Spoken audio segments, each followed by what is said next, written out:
बहुत समय पहले की बात है। कासगंज नामक एक सुंदर सा गांव हुआ करता था। उस गांव में एक लकड़हारा रहता था जिसका नाम रामू था। रामू बहुत ही ईमानदार और मेहनती था। वह हमेशा अपने काम से खुश रहता था। उसके पास ज्यादा पैसे नहीं थे, लेकिन वह अपनी जिंदगी से संतुष्ट था। रामू के परिवार में उसकी पत्नी और उसके 2 बच्चे थे।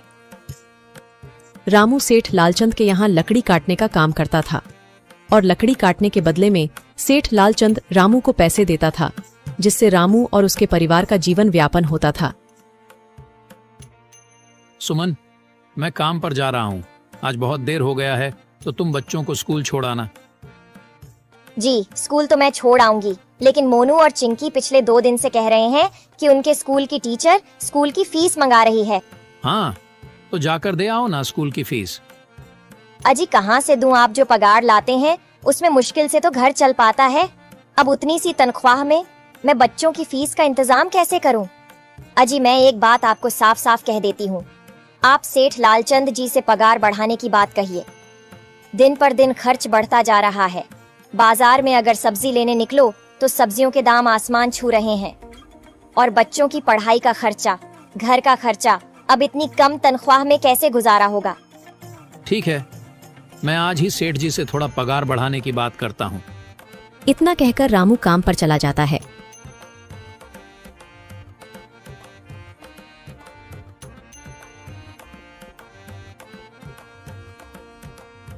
अरे भाई, आज तो पगार का दिन है। देखो, अब यह सेठ लालचंद कोई ना कोई लोचा जरूर करेगा। हमेशा कोई ना कोई बहाना बनाकर पगार कम कर देता है। और अगली बार तो मेरी आधी पगार काट ली थी, यह कहकर कि जो मैंने लालचंद जी से 200 रुपए उधार लिए थे, उसका ब्याज बढ़कर 1000 रुपए हो गया है। इसलिए मैं तुम्हारी पगार में से 1000 रुपए काट रहा हूँ। हाँ हरिया भाई, तुम एकदम ठीक कह रहे हो। ये सेठ लालचंद ना एक नंबर का चालाक और लालची इंसान है।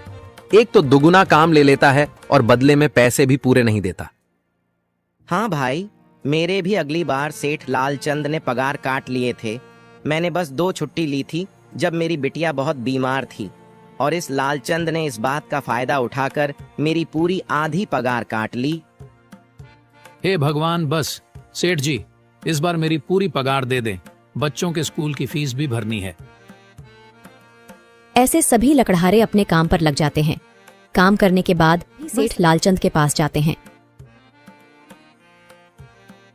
सेठ जी, महीना पूरा हो गया है, हमें हमारी तनख्वाह दे दीजिए। देखो भाइयों, अभी मेरे पास तुम्हें देने के लिए पैसे नहीं है। अभी माल नहीं बिका है, सारा माल गोदाम में ही पड़ा हुआ है। कल या परसों तक तुम्हें तुम्हारी तनख्वाह मिल जाएगी। पर सेठ जी, अभी हमारे पास बिल्कुल पैसे नहीं बचे हैं। घर का भी सामान लाना है, बच्चों की फीस भरनी है। अरे मैंने कहा तो सही, 1-2 दिन और रुक जाओ, कल या परसों तक पैसे मिल जाएंगे। अभी मेरे पास पैसे नहीं है।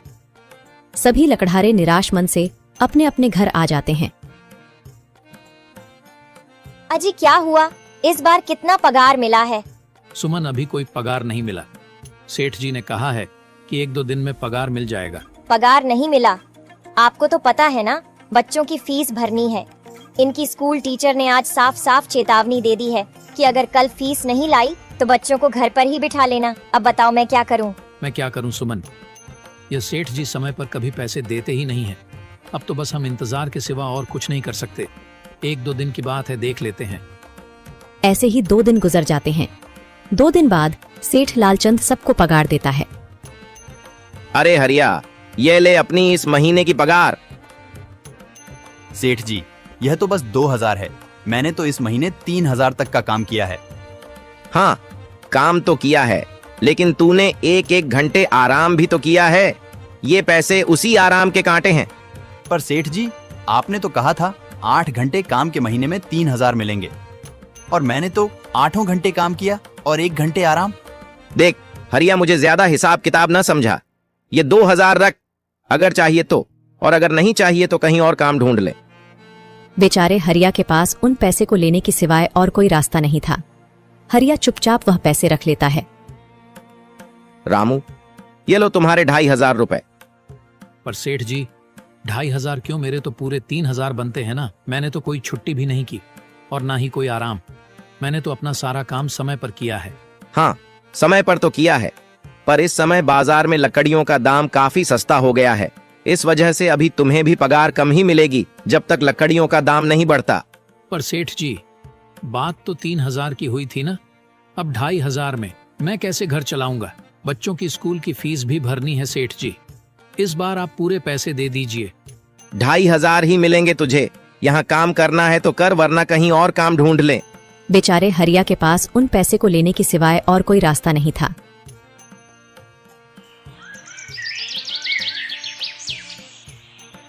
अरे भाई, यह सेठ लालचंद एक नंबर का बेईमान इंसान है। सारे पैसे अपने जेब में भर लेता है और बहाने बनाता है कि लकड़ियों के दाम सस्ते हो गए हैं। देख लेना, हम गरीबों की किसी न किसी दिन इसे जरूर हाय लगेगी। नहीं हरिया, ऐसे नहीं कहते। वह हमारे अन्नदाता है।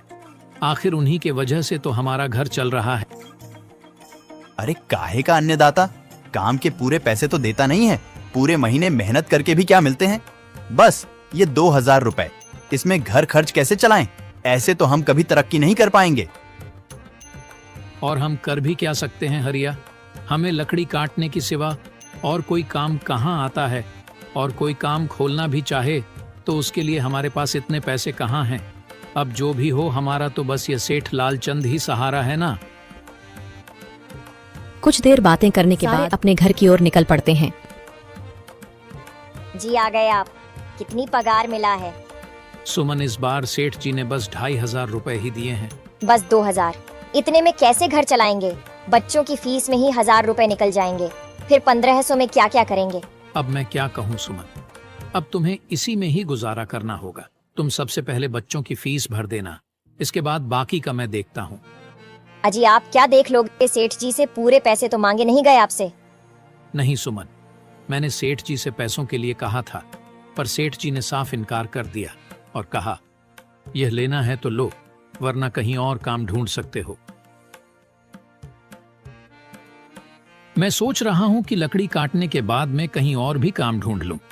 सेठ जी के यहां से काम करने के बाद मैं दूसरी जगह पर काम किया करूंगा, इससे कुछ ज्यादा आमदनी हो जाएगी। आज ही मैं सेठ जी के यहां पर काम करने के बाद और भी जगह काम ढूंढने जाऊंगा। इतना कहकर रामू काम पर निकल जाता है और जैसा कि रामू ने कहा था, वह लालचंद के यहाँ काम करने के बाद काम की तलाश में निकल जाता है। रामू पूरे गांव में काम ढूंढता है, दुकानों दुकानों पर जाकर लोगों से काम मांगता है, मगर हर जगह रामू को केवल निराशा ही हाथ लगती है। अंत में थक हार कर रामू वापस जाने लगता है। तभी वह देखता है कि अचानक बहुत सारे भैंसों का झुंड उसकी तरफ दौड़े आ रहा है। यह देखकर रामू बहुत डर जाता है। वह इधर उधर देखता है तो उसे एक गुफा दिखती है और वह गुफा में जाकर छुप जाता है। जब भैंसों का झुंड वहां से निकल जाता है तब रामू की जान में जान आती है। हे भगवान, आज तो बाल बाल बच गया मैं, वरना आज तो मैं इन भैंसों के पैरों तलों तो कुचला ही जाता। पर यह मैं कहां आ गया? रामू यह सब सोच ही रहा था कि तभी उसकी नजर गुफा में रखी एक टोकरी पर जाती है। रामू उस टोकरी के पास जाता है। ये कैसी गुफा है? ये कैसी टोकरी यहाँ पड़ी है? इसे मैं घर ले जाता हूँ, सामान रखने के काम आ जाएगी। रामू जैसे ही उस टोकरी को हाथ लगाता है, गुफा में से एक आवाज आती है, रुक जाओ, इसे छूने की कोशिश मत करो। यह आवाज सुनकर रामू एकदम पीछे हट जाता है। तभी गुफा में एक जिन्न प्रकट हो जाता है और वह रामू से कहता है, कौन हो तुम और मेरी गुफा में क्या कर रहे हो? मुझे माफ करना, आप जो भी हो।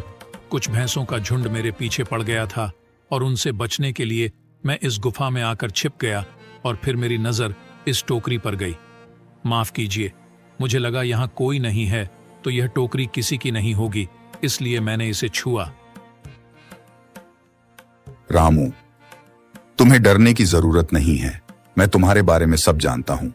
मेरी नजर एक बार भी जिस पर पड़ जाती है, मैं उसका इतिहास अपनी खुली आंखों से देख सकता हूँ। पर आप है कौन और आप इतने विचित्र क्यों दिखाई पड़ रहे हैं? आप अपना परिचय दीजिए। कौन है आप? मैं एक जिन हूँ और मैं कई सालों से इस गुफा की रक्षा कर रहा हूँ। यह गुफा मेरे पूर्वजों की है। इस गुफा में केवल वही इंसान घुस सकता है जिसका मन बिल्कुल पवित्र हो। अगर तुम अपवित्र होते तो तुम इस गुफा में कभी नहीं घुस पाते।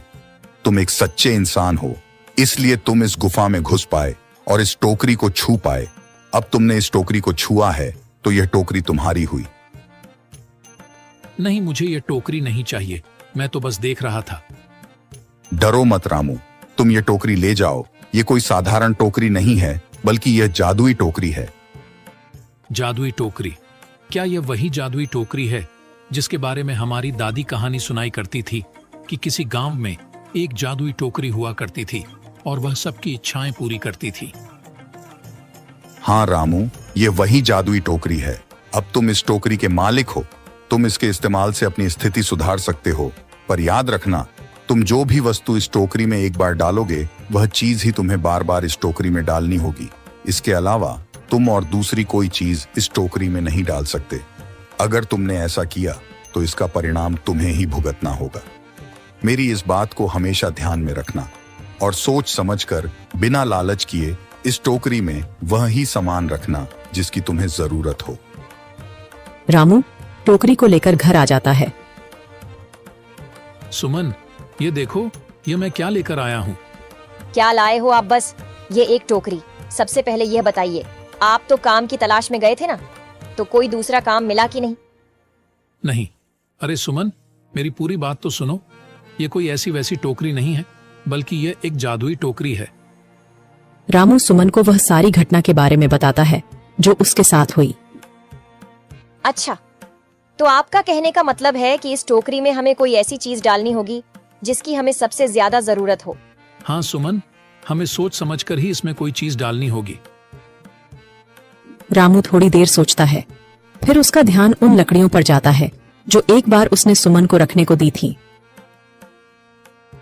सुमन, तुम्हें याद है, एक बार मैं जंगलों में लकड़ियां काटने गया था तो मुझे एक चंदन की लकड़ी मिली थी और वह मैंने तुम्हें लाकर दे दी थी। हाँ, दी तो थी। तो तुम उस लकड़ी को ले आओ। हम उस चंदन की लकड़ी को ही इसमें डालेंगे और उस लकड़ी से अपना एक व्यापार शुरू करेंगे। सुमन चंदन की लकड़ी को ले आती है और उसे टोकरी में डाल देती है। वह जैसे ही चंदन की लकड़ी उस टोकरी में डालते हैं, उसमें कई सारी लकड़ियां आ जाती हैं। अरे वह, यह तो चमत्कार ही हो गया। ये देखिए, कितनी सारी चंदन की लकड़ियां हो गई। अगर आप इसको बेचेंगे तो इससे काफी अच्छे पैसे मिलेंगे। हाँ राधा, मैं कल सुबह बाजार जाकर इनको बेच आऊंगा और जो पैसे मिलेंगे उससे हम अपने मोनू और चिंकी के स्कूल की फीस भर देंगे और बाकी बचे पैसों को संभाल कर रख लेंगे। अगले दिन रामू लालचंद सेठ के यहाँ काम पर न जाकर चंदन की लकड़ियों को बेचने के लिए बाजार की ओर निकल पड़ता है। वहाँ पर रामू चंदन की लकड़ियों को बहुत ही कम दामों में बेचा, जिसकी वजह से आम लोगों के साथ साथ बड़े व्यापारियों ने भी रामू से चंदन की लकड़ियां खरीदी। लकड़ियों को बेचकर रामू को काफी अच्छे पैसे मिले। पैसों को लेकर चंदन घर आ जाता है। ये देखो सुमन, उन लकड़ियों को बेचकर मुझे कितने सारे पैसे मिले हैं। ये लो कुछ पैसे, इससे तुम कल मोनू और चिंकी के स्कूल के फीस भर देना। अच्छा, तो मैं काम पर जाता हूँ। अजी, आपके पास तो अब यह जादुई टोकरी है, तो अब आपको उस सेठ लालचंद के यहाँ काम करने की क्या जरूरत है? हाँ सुमन, मैं सेठ लालचंद जी के यहाँ काम पर नहीं जा रहा, बल्कि मैं तो वहां पर जो काम कर रहे बाकी के लकड़हारे हैं उन्हें ये खुशी की खबर देने जा रहा हूँ, क्योंकि सेठ लालचंद जी से मेरे साथ साथ वह लकड़हारे भी बहुत परेशान थे।